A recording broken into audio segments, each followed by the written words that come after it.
My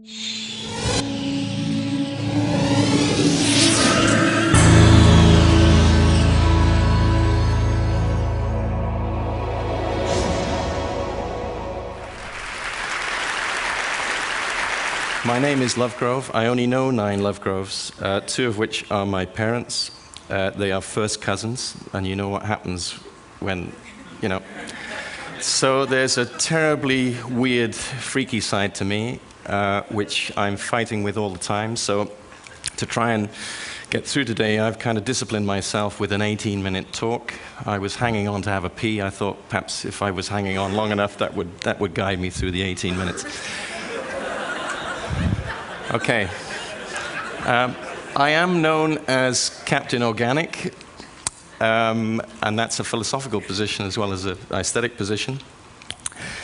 But today, what I'd like to talk to you about is that love of form and how form can touch people's soul and emotion. Not very long ago, not many thousands of years ago, we actually lived in caves, and I don't think we've lost that coding system. We respond so well to form. But I'm interested in creating intelligent form. I'm not interested at all in blobism or any of that superficial rubbish that you see coming out as design, this artificially induced consumerism. I think it's atrocious. My world is the world of people like Amory Lovin, Janine Benyus, James Watson. I'm in that world, but I work purely instinctively. I'm not a scientist. I could have been, perhaps, but I work in this world where I trust my instincts. So I am a 21st century translator of technology into products that we use every day and relate beautifully and naturally with. And we should be developing things, we should be developing packaging for ideas which elevate people's perceptions and respect for the things that we dig out of the earth and translate into products for everyday use. So, the water bottle. I'll begin with this concept of what I call DNA. DNA, design, nature, art. These are the 3 things that condition my world. Here is a drawing by Leonardo da Vinci 500 years ago, before photography. It shows how observation, curiosity, and instinct work to create amazing art. Industrial design is the art form of the 21st century. People like Leonardo, there have not been many, had this amazingly instinctive curiosity. I work from a similar position. I don't want to sound pretentious saying that, but this is my drawing made on a digital pad a couple of years ago, well into the 21st century, 500 years later. It's my impression of water. Impressionism being the most valuable art form on the planet as we know it, $100 million easily for a Monet. I use now a whole new process. A few years ago, I reinvented my process to keep up with people like Greg Lynn, Tom Main, Zaha Hadid, Rem Koolhaas, all these people that I think are persevering and pioneering with fantastic new ideas of how to create form. This is all created digitally. Here you see the machining, the milling of a block of acrylic. This is what I show to the client to say, that's what I want to do. At that point, I don't know if that's possible at all. It's a seductor. But I just feel in my bones that that's possible. So we look at the tooling, we look at how that is produced. These are the invisible things that you never see in your life. This is the background noise of industrial design. That is like an Anish Kapoor flowing through a Richard Serra. It is more valuable than the product in my eyes. I don't have one. When I do make some money, I'll have one machine for myself. This is the final product. When they sent it to me, I thought I'd failed. It felt like nothing. It has to feel like nothing. It was when I put the water in that I realized that I put a skin on water itself. It's an icon of water itself, and it elevates people's perception of contemporary design. Each bottle is different, meaning the water level will give you a different shape. It's mass individualism from a single product. It fits the hand, it fits arthritic hands, it fits children's hands. It makes the product strong, the tessellation. It's a millefeuille of ideas. In the future, they will look like that because we need to move away from those type of polymers and use that for medical equipment and more important things perhaps in life. Biopolymers, these new ideas for materials will come into play in probably a decade. Doesn't look as cool, does it? But I can live up to that. I don't have a problem with that. I design for that condition, biopolymers. It's the future. I took this video in Cape Town last year. This is the freaky side coming out. I have this special interest in things like this, which blow my mind. I don't know whether to, drop to my knees, cry. I don't know what I think. But I just know that nature improves with ever greater purpose that which once existed, and that strangeness is a consequence of innovative thinking. When I look at these things, they look pretty normal to me. But these things evolved over many years, and now what we're trying to do, I get 3 weeks to design a telephone. How the hell do I do a telephone in 3 weeks when you get these things that take hundreds of million years to evolve? How do you condense that? It comes back to instinct. I'm not talking about designing telephones that look like that, and I'm not looking at designing architecture like that. I'm just interested in natural growth patterns and the beautiful forms that only nature really creates. How that flows through me and how that comes out is what I'm trying to understand. This is a scan through the human forearm. It's then blown up through rapid prototyping to reveal this cellular structure. I have these in my office. My office is a mixture of the Natural History Museum and a NASA Space Lab. It's a weird, kind of freaky place. This is one of my specimens. Bone is made from a mixture of inorganic minerals and polymers. I studied cooking in school for 4 years, and in that experience, which was called domestic science, it was a bit of a cheap trick for me to try and get a science qualification.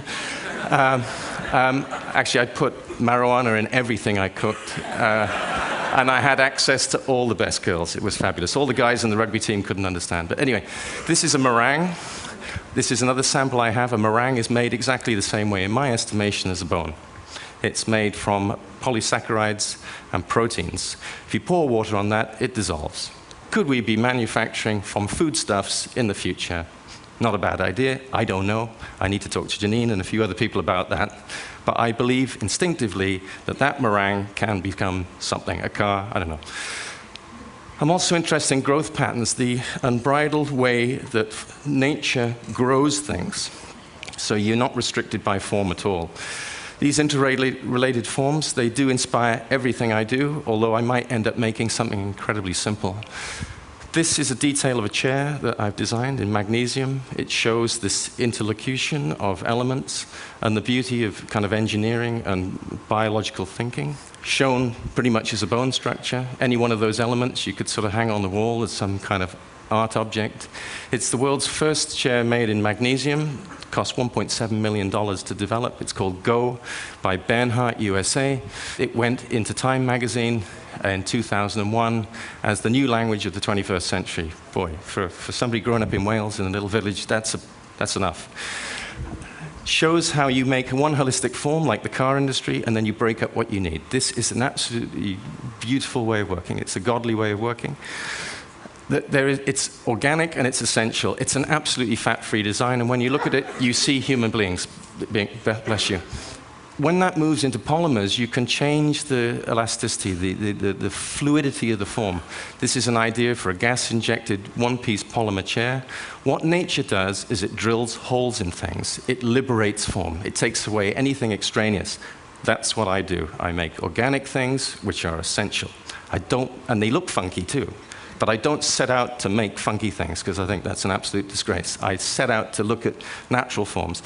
If you took the idea of fractal technology further, take a membrane, shrinking it down constantly, like nature does, that could be a seat for a chair, it could be a sole for a sports shoe, it could be a car blending into seats. Wow. Let's go for it. That's the kind of stuff. This is what exists in nature. Observation now allows us to bring that natural process into the design process every day. That's what I do. This is a show that's currently on in Tokyo. It's called Superliquidity. It's my sculptural investigation. It's like 21st century Henry Moore. When you see a Henry Moore still, your hair stands up. There's some amazing spiritual connect. If he was a car designer, we'd all be driving one. In his day, he was the highest taxpayer in Britain. That is the power of organic design. It contributes immensely to our sense of being, our sense of relationships with things, our sensuality, and the sort of socio-erotic side, which is very important. This is my artwork. This is all my process. These actually are sold as artwork. They're very big prints. But this is how I get to that object. Ironically, that object was made by the Kalani process, which is a brand new process here for the 21st century, and I can hear Greg Lynn laughing his socks off as I say that. I'll tell you about that later. When I look into these data images, I see new things. It's self-inspired. Diatomic structures, radiolaria, the things that we couldn't see but we can do now, these, again, are cored out. They're made virtually from nothing. They're made from silica. Why not structures from cars like that? Coral, all these natural forces take away what they don't need, and they deliver maximum beauty. We need to be in that realm. I want to do stuff like that. This is a new chair which will come on the market in September. It's for a company called Moroso in Italy. It's a gas-injected polymer chair. Those holes you see there are a very filtered down, watered down version of the extremity of the diatomic structures.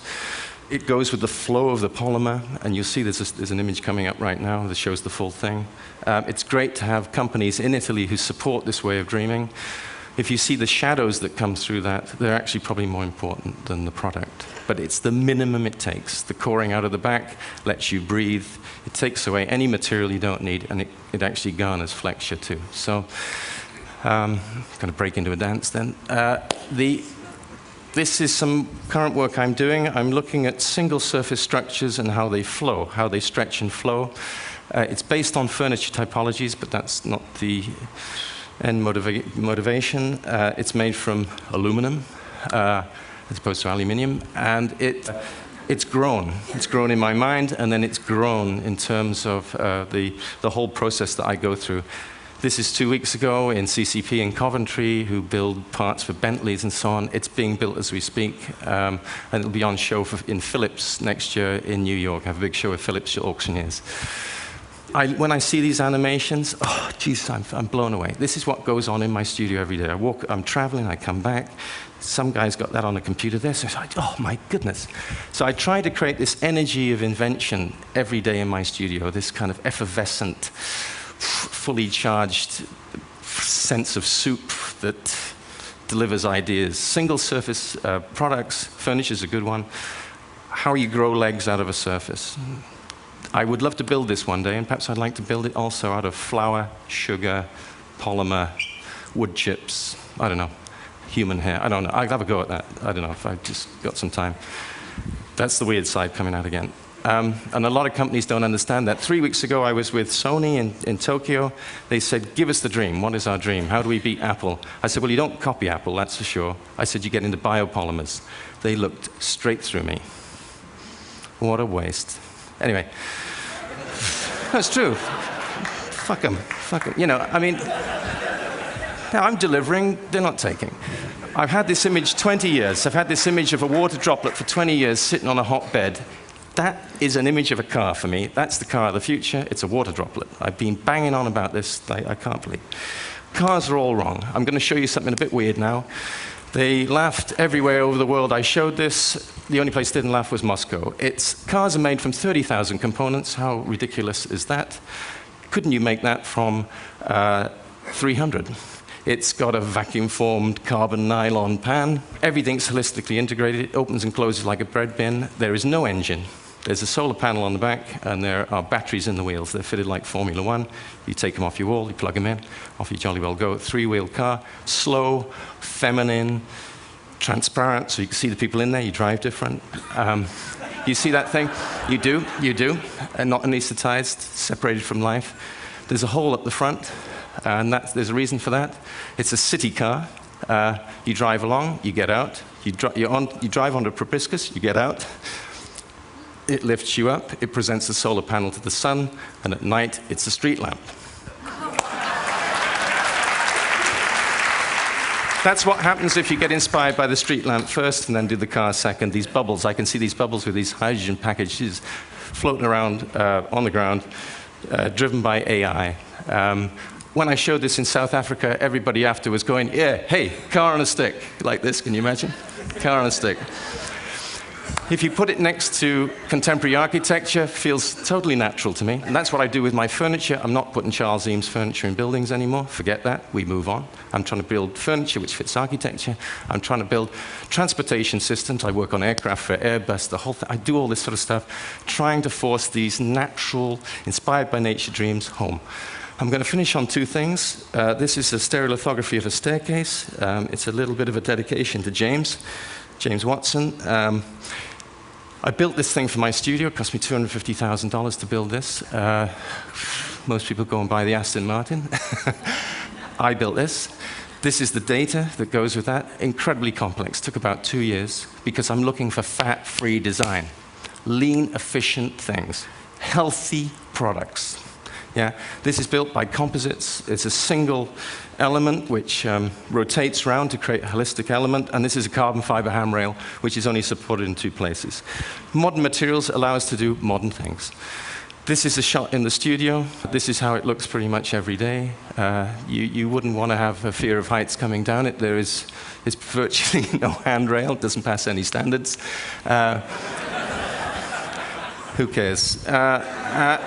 Yeah, and it has an internal handrail which gives it its strength. It's this holistic integration. That's my studio. It's subterranean. It's in Notting Hill, next to all the crap, the prostitutes and all that stuff. It's next to David Hockney's original studio. It has a lighting system that changes throughout the day. My guys go out for lunch. The door's open. They come back in because it's normally raining, and they prefer to stay in. This is my studio. Elephant skull from Oxford University, 1988. I bought that last year. They're very difficult to find. If anybody's got a whale skeleton they want to sell me, I'll put it in the studio. So I'm just going to interject a little bit with some of the things that you'll see in the video. It's a homemade video, made it myself, 3 o'clock in the morning, just to show you how my real world is. You never see that. You never see architects or designers showing you their real world. This is called a Plasnet. It's a polycarbonate, biopolycarbonate new chair I'm doing in Italy. World's first bamboo bike with folding handlebars. We should all be riding one of these. As China buys all these crappy cars, we should be riding things like this. Counterbalance. Like I say, it's a cross between Natural History Museum and a NASA laboratory.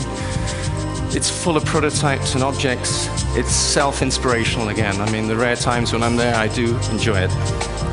And I get lots of kids coming. Lots and lots of kids coming.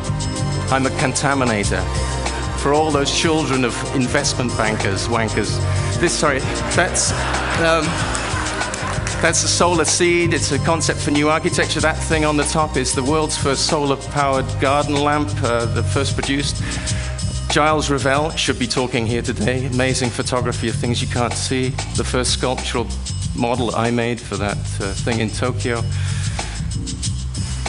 Lots of stuff. There's a little leaf chair. That golden-looking thing is called Leaf. It's made from Kevlar. On the wall is my book called Supernatural, which allows me to remember what I've done because I forget. There's an aerated brick I did in Limoges last year. Concepts for new ceramics in architecture. Gernot Obervel, working at 3 o'clock in the morning, and I don't pay overtime. Overtime is the passion of design, so hey, join the club or don't. No, it's true, it's true. People like Tom and Greg, we're traveling like you can't. We fit it all in, I don't know how we do it. Next week I'm at Electrolux in Sweden, then I'm in Beijing on Friday. You work that one out. And when I see Ed's photographs, I think, why the hell am I going to China? It's true, it's true. Because there's a soul in this whole thing. We need to have a new instinct for the 21st century. We need to combine all this stuff. If all the people who were talking over this period worked on a car together, it would be a joy, absolute joy. So there's a new X-Light system I'm doing in Japan. There's a Tuareg shoes from North Africa. There's a Kifwebe mask. These are my sculptures. A copper jelly mold. Sounds like some quiz show or something, doesn't it? You know. So it's going to end. Thank you, James, for your great inspiration.